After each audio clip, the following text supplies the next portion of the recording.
encontraram, não acharam mais o corpo de Jesus e não sabiam mais o que pensar.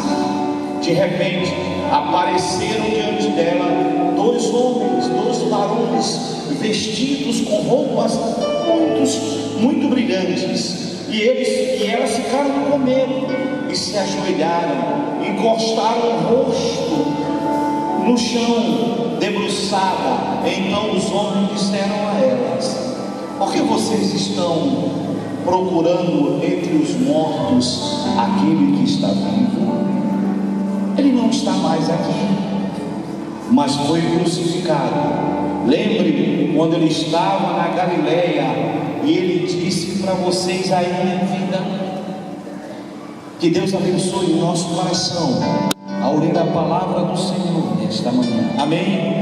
Esta é a descrição exata da Bíblia do momento em que as mulheres vão ter ao túmulo de Jesus. Célebre momento em que as mulheres vão ao túmulo de Jesus para cuidar e zelar do corpo, untá-lo com óleo, com perfume, iguarias, costume dos povos orientais da época, deixar o corpo no processo de conservação, como se ele estivesse em vida, pensando elas que Jesus estava dentre os mortos. Como o próprio texto nos revela, encontraram o túmulo vazio e dois homens. O Evangelho de Mateus fala em um, Lucas fala em dois homens, dois varões com vestes brilhantes.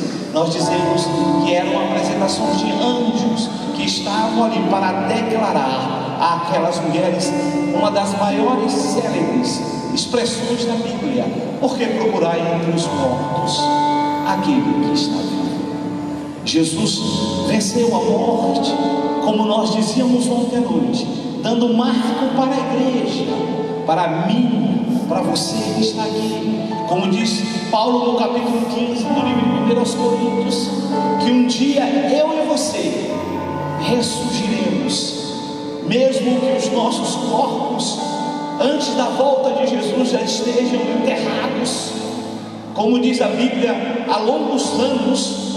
Mas como o Senhor venceu a morte, eu e você venceremos a morte, sairemos do túmulo. Talvez passe 100 anos, 1000 anos, a igreja toda seja reformada, toda mudada com outras pessoas, mas essa promessa do Senhor continuará perpétua, duradoura, como aguardando a ordem e o comando. Como diz o livro, o apóstolo Paulo, do livro de Tessalonicenses, segundo Tessalonicenses, quando o anjo entoar ou tocar a trombeta no céu, dá o disparo espiritual, aqueles que morreram em Cristo ressurgirão novamente, ressuscitarão, como aconteceu na morte de Jesus. Muitos corpos foram ressuscitados.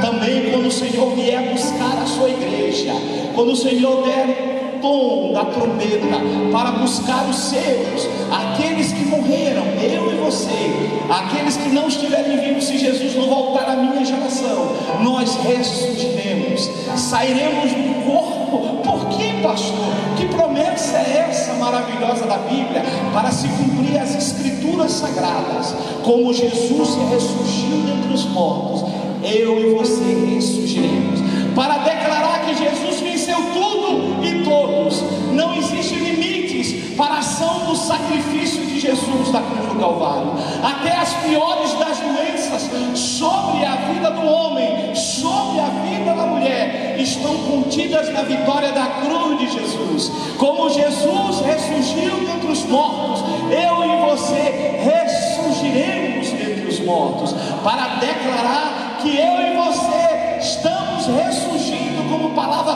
profética.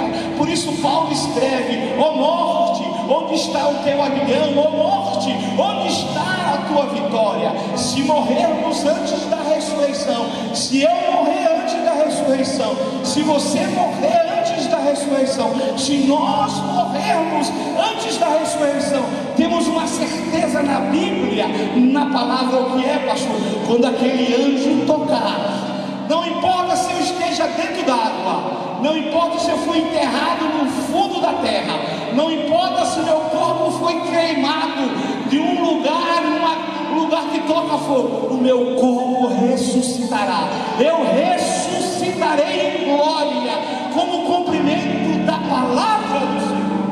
Quem crê assim, dê glória. Por isso, para mim e para você, a morte e ressurreição de Jesus é uma data para eu ficar com essa cara de descomparecido, mas é uma data para eu lembrar que sobre a minha vida, diga assim, sobre a minha vida há uma palavra profética na cruz do Calvário. Por isso, nesta manhã, estamos aqui na mesma feita, há mais de 2.000 anos atrás. Muitos homens têm procurado desqualificar o sacrifício de Jesus. Como eu dizia, afirmativa, assertiva bíblica, que mais de 500 pessoas viram Jesus ressurgir dentre os mortos, sair da sepultura e passear no meio do povo. Os cientistas têm procurado, eu dizia ontem, que alguns líderes religiosos, como Rutherford, como Joseph Smith, como todos os líderes religiosos, como todos os pastores, se você for os heróis da fé, os apóstolos, os discípulos, a sepultura deles, o corpo está lá. O corpo, os ossos, os restos mortais de todos os líderes, Buda, Maomé, Confúcio, todos eles. Mas há um na história que até hoje a humanidade não consegue encontrar o corpo dele, o corpo do meu Jesus. Por que, pastor? Porque os anjos disseram, a Bíblia declara, não podemos procurar entre os mortos aquele que está vivo. E Jesus é real na minha vida, na sua vida.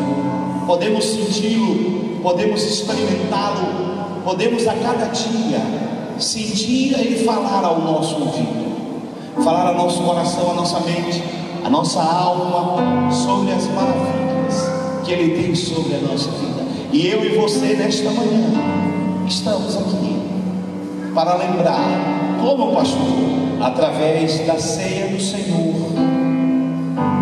A celebração da ceia do Senhor foi instituída por Jesus para trazer à memória a minha e a sua do sacrifício de Jesus. Por isso eu quero ler o texto da Bíblia, da palavra de Deus agora, nesse instante, do livro de 1 Coríntios, capítulo número 11, a partir do versículo 23. Quero chamar os supervisores para estar comigo à mesa.